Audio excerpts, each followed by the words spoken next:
Hey there, my little Sharpies. Welcome to Sequentially Yours, Initially Mine.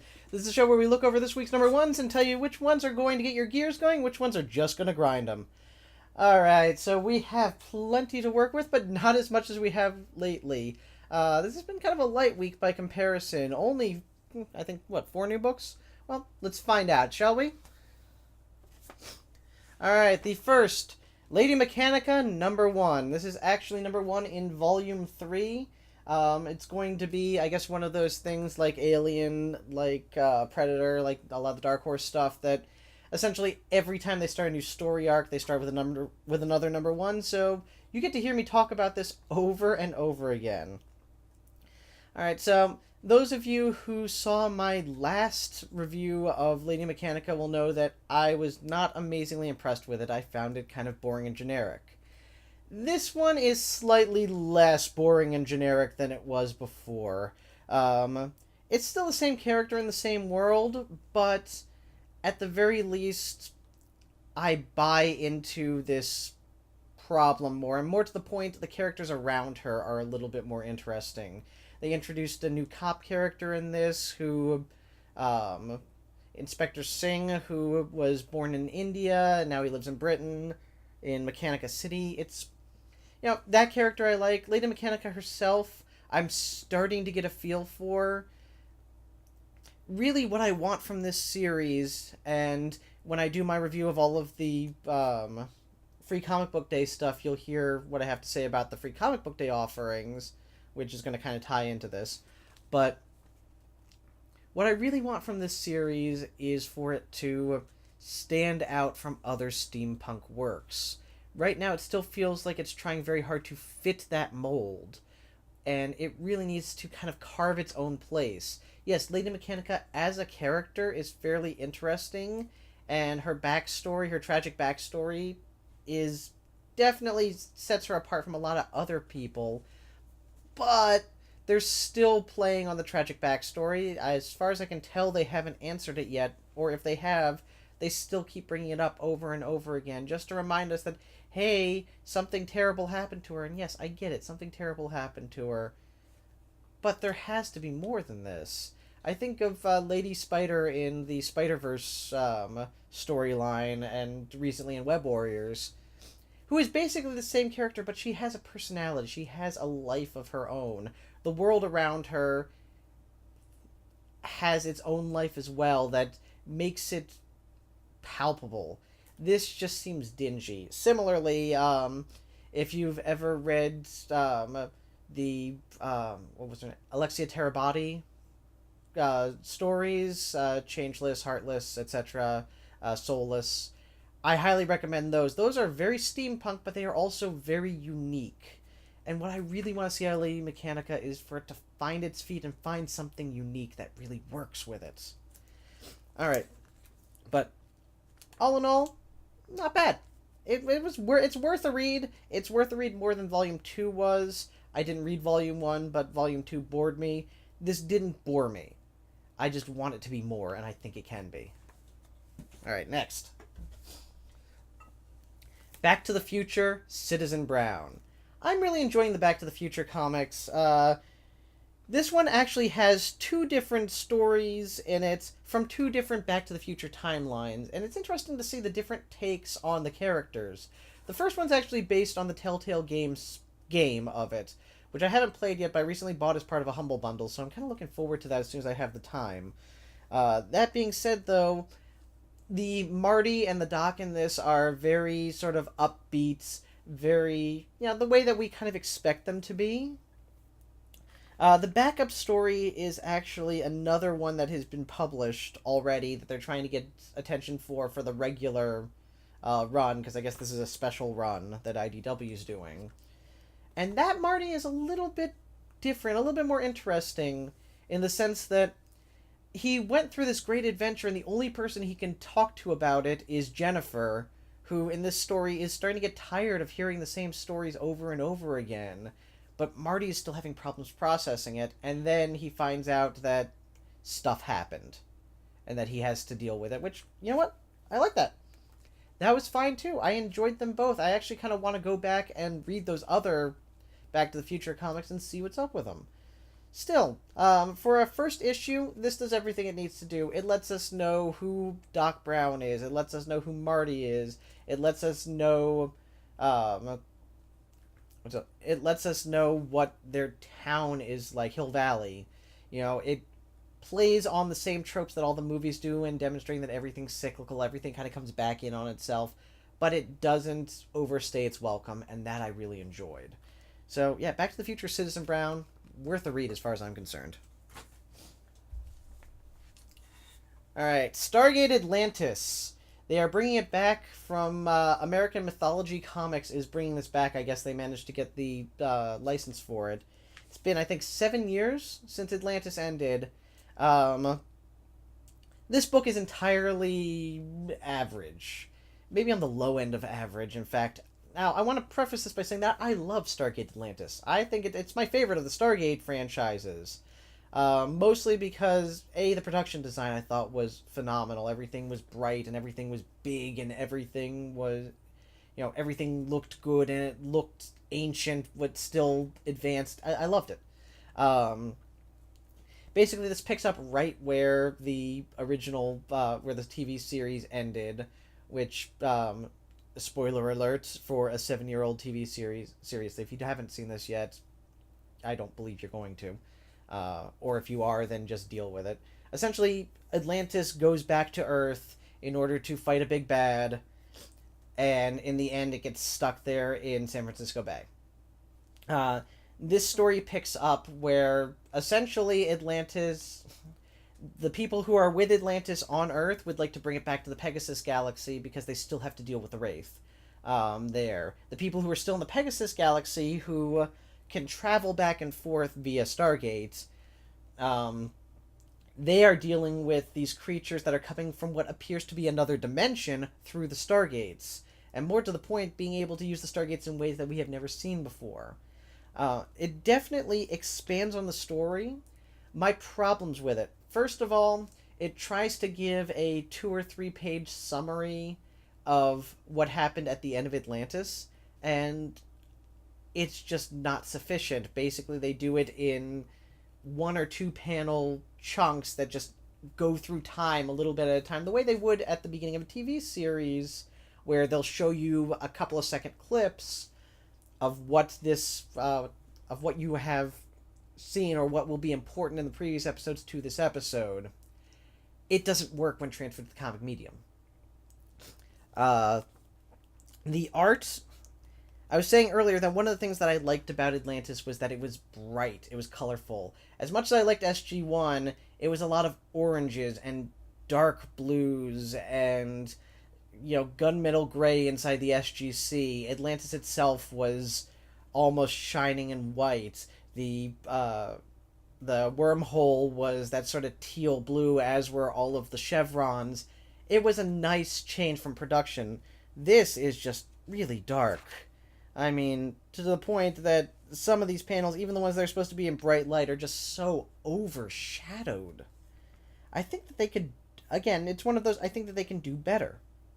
And I feel like they were trying to bank on the Stargate namesake without really having to put all of their effort into making this as grand, as wonderful as the Stargate franchise should be.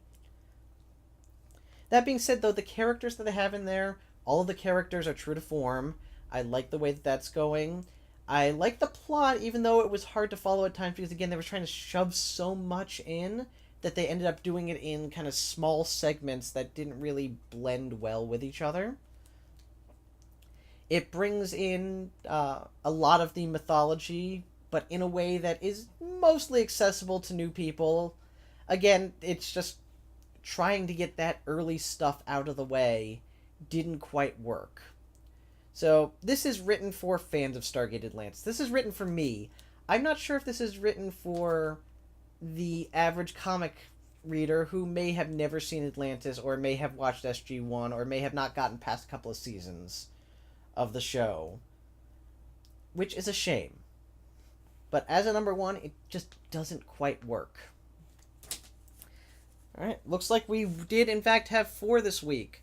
So, let us see what The number one pick that I had this week is Kaiju Max. Now, Kaiju Max really, really surprised me on a number of levels. First of all, I will say that it is apparently, this is a number one, volume 2 number one.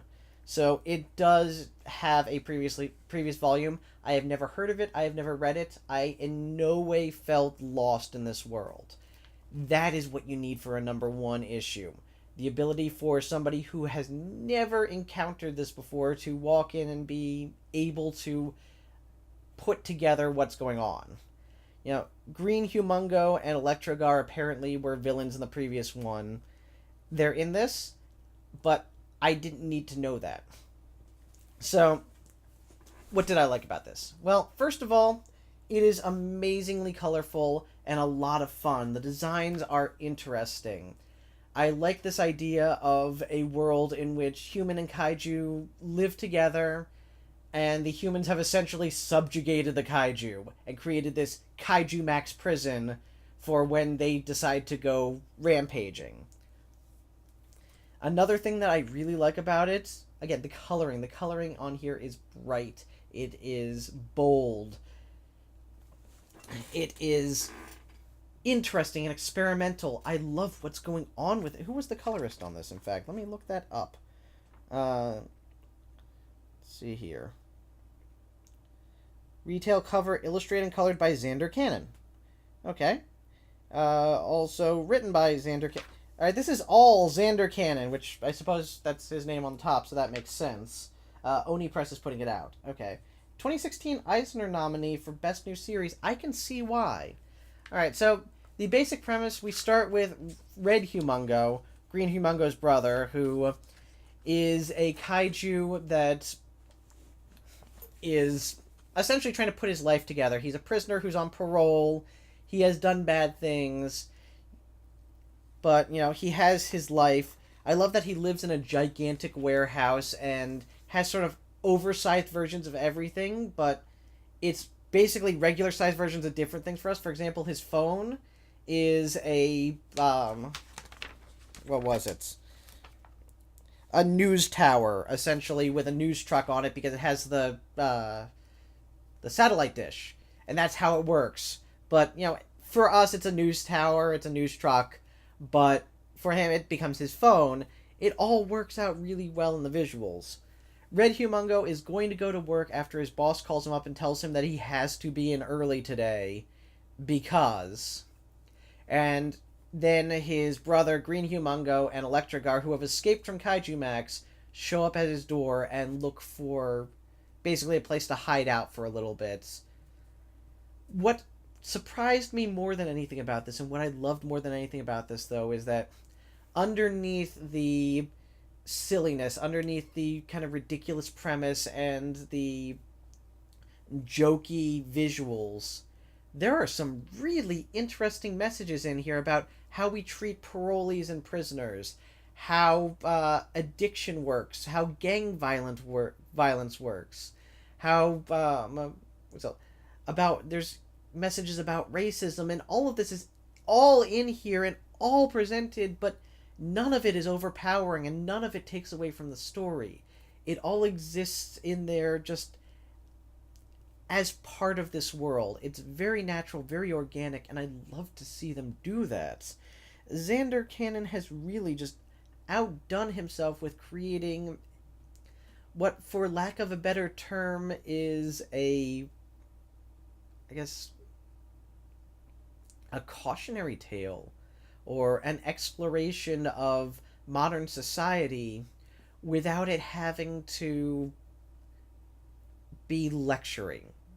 It doesn't tell us this is wrong. It shows us a world in which these things are happening and allows us to associate with that character and kind of see how he changes and how these events affect him, and how there's a world that creates forces that change these people. It's really well done. I cannot stress that enough. I like that a lot of the slang that's used is based on slang that we hear today and is used in similar ways, but is also adapted for kaiju. There was one part in here that I particularly liked that was heartbreaking. Red Humongo goes into work, and there's another kaiju who works there as well. And he's trying to be, he's trying to be friendly with this guy, and this guy is basically, this other kaiju is basically treating him bad and making fun of him to get in good with his human co-workers, who think it's great, and, he's the I have a black friend guy. That's these human co-workers, this is their black friend, essentially, for lack of a better term, again. And then at the end of the day, this other kaiju is talking to the human, saying, "So, you want to go hang out, do something afterward?" And you can see in the drawing and in the wording, the kind of hurt on this guy's face as they're like, "Oh, well, we were just gonna kind of do human-sized things, so I don't think you really fit in. It's not your scene. We don't want you to be uncomfortable," and all those excuses that people come up with when they have spent their time taking advantage of somebody and don't really want to spend any more effort on them than they have to. It's heartbreaking. It's really well done. I cannot stress enough how much I enjoyed this book. And, in fact, I'm going to call my comic shop and put it in my subscription list because it was that good. If you get a chance to read Kaiju Max, please do so. I think that everybody, well, not everybody, but I think a lot of people would really enjoy this. I think it's easy to dismiss as kid stuff because of the art, but it's not. It really has a lot of adult themes to it and can explore a lot of concepts in a way that I think the comic book medium is ideally suited to do. So, yeah, Kaiju Max. Read it. Alright, so as you can see, we did not really have any terrible comics this week. We had one that was kind of okay, but otherwise, most of them were pretty good, and I would recommend reading almost anything I said here. I don't think that even Lady Mechanica, which I'm still warming up to, I think is worth the read. Alright, so you've asked for it, you will have it. Let us discuss, or let us at least say, what this week's theme is. The theme of all of this week's books is advanced technology. Alright. Yes, you will find kind of advanced technology and stories focusing on advanced technology in all 4 of these books, actually. So, yeah, check it out. It's pretty cool. Alright, I don't know what your opinion's going to be, but these ones were initially mine. Take care.